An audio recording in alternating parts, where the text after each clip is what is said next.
AP home minister అని అనిత మాట్లాడుతున్నారు. Live చూద్దాం. బస్సెస్ కూడా అరేంజ్ చేశారు, ఫుల్గా పోలీస్ బందోబస్తు కూడా మేము ఏర్పాటు చేసుకున్నాం. పైగా వీళ్ళు మాట్లాడతారు బైండ్ ఓవర్స్ అన్నది రెగ్యులర్ ప్రక్రియ. ఎవరి మీదైనా నేరారోపణలు ఉన్నా, లేకపోతే నేర ప్రవృత్తి కలిగిన వాళ్ళు ఉన్నా, హ్యాబిచువల్గా వాళ్ళు క్రైమ్ చేసే వాళ్ళు ఎవరైనా ఉన్నా, లేదు ఈ ట్రబుల్ మ్యాంగోస్ ఉంటారు వాళ్ళు ఎవరైనా ఉన్నా, వీళ్ళందరినీ కూడా బైండ్ ఓవర్ చేయటం అన్నది ఎలక్షన్ ప్రక్రియలో ఒక ప్రక్రియ.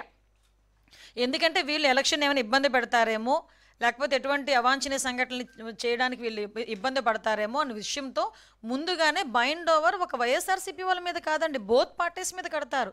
టీడీపీ మీద కడతారు, వైఎస్ఆర్సీపీ మీద, అన్ని పార్టీస్ వాళ్ళ మీద. ఈ రెండు పార్టీలే కాదు, యాక్టివ్గా అన్ని పార్టీలు ఎవరైనా ఇటువంటి నేర ప్రవృత్తి ఉన్న వాళ్ళు ఎవరైనా ఉన్నారు అనుకుంటే, పాత నేరస్తులు ఎవరైనా ఉన్నా, రౌడీ షీటర్స్ ఉన్నా, వాళ్ళందరినీ కూడా బైండ్ ఓవర్ చేయటం అన్నది ఎలక్షన్ ప్రక్రియలో భాగం.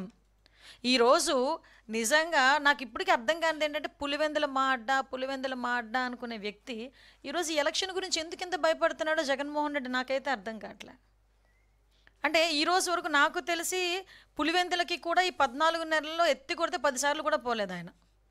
ఏదైనా ఉంటే ఇంచుమించుగా బెంగళూరు నుంచే మొత్తం స్టేట్మెంట్లు అన్నీ ఉంటాయి. ఒక నెలలో 26 రోజులు బెంగళూరులో ఉంటారు, 4 రోజులు తాడేపల్లికి వస్తాడు, హడావుడి చేస్తాడు, ఏ గాంజాయి బ్యాచ్నో లేకపోతే ఏ బెట్టింగ్ బ్యాచ్నో ఏదో బ్యాచ్ని కలిచేస్తాడు, ఎవరో ఒకరిని చావుకు కారణమవుతారు, వెళ్ళిపోతారు.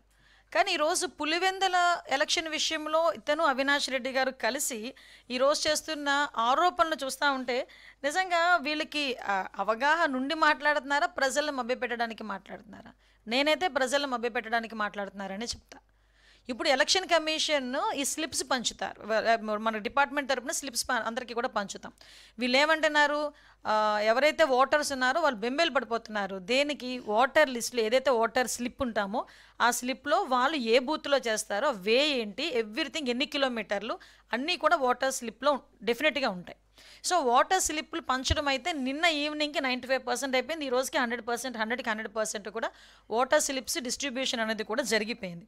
సో ఇందులోని ఎవరు కూడా వాళ్ళని మభ్యపెట్టడానికో ఏదీ లేదు. వీళ్ళు ఏమనుకుంటారంటే, నేను చాలా సందర్భాల్లో చెప్తా ఉంటా, పచ్చకామెరలోడికి లోకం అంతా పచ్చగానే కనిపిస్తుంది. వీళ్ళకి దొంగ ఓట్లను తీసుకొని వచ్చేది, లేకపోతే ఓటర్లను మభ్యపెట్టేది, భయపెట్టేది. మీకు గుర్తుందో లేదో, ఈ 2021 జడ్పీటీసీ ఎంపీటీసీ ఎలక్షన్స్ టైంలోని ఆ టైంలో నామినేషన్ వేయటానికి వెళ్ళినా కూడా నామినేషన్ని చేతిలో లాక్కుని చింపేసిన సందర్భాలు కూడా ఉన్నాయి. మీ నంబర్ చీరల్లో దాచుకొని నామినేషన్ పత్రాలు వెళ్ళి ఎలక్షన్ కమిషన్ అక్కడ వెళ్ళి ఎలక్షన్ ఆఫీసర్కి ఇచ్చిన సందర్భాన్ని కూడా గుర్తు చేస్తున్నాను Jaganmohan Reddy.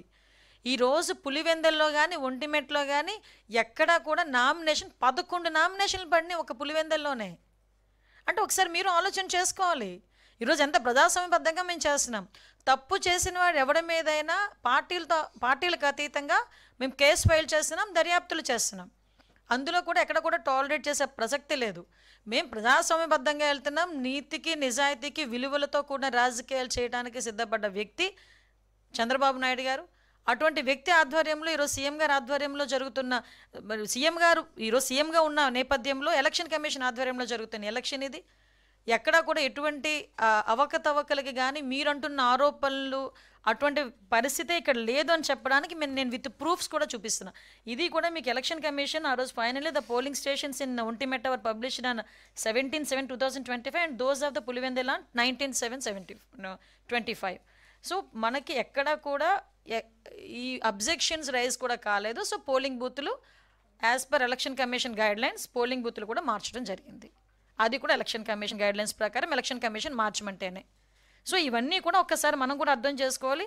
At the same time మీ అందరికీ తెలుసు, మాట్లాడితే దొంగ ఓట్లు వేయాలి అని. మీకు అబ్జర్వ్ చేయండి, నేను ఎందుకంటే ఒక్కొక్కసారి బాధ, ఒక్కొక్కసారి ఇలాంటి వాళ్ళతోనే రాజకీయాలు చేస్తున్నామన్న పరిస్థితి కూడా మమ్మల్ని ఒక్కొక్కసారి మేము డైజెస్ట్ చేసుకోలేము.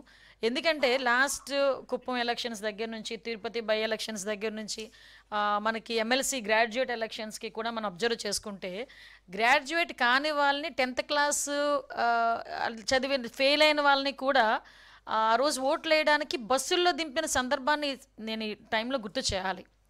అటువంటి సంఘటనలు ఇక్కడ ఎక్కడా జరగలేదే. ఎక్కడ కూడా కనీసం ఒక్క ఓటు కూడా గల్లంత అవ్వలేదే. మీరు ఒక్క ఓటు గల్లంత అయిందని చెప్పి చూపించమనండి, ఎక్కడ ఒక్క ఓటు కూడా గల్లంత కాలేదు. యాజ్ పర్ గైడ్ లైన్స్ ప్రకారం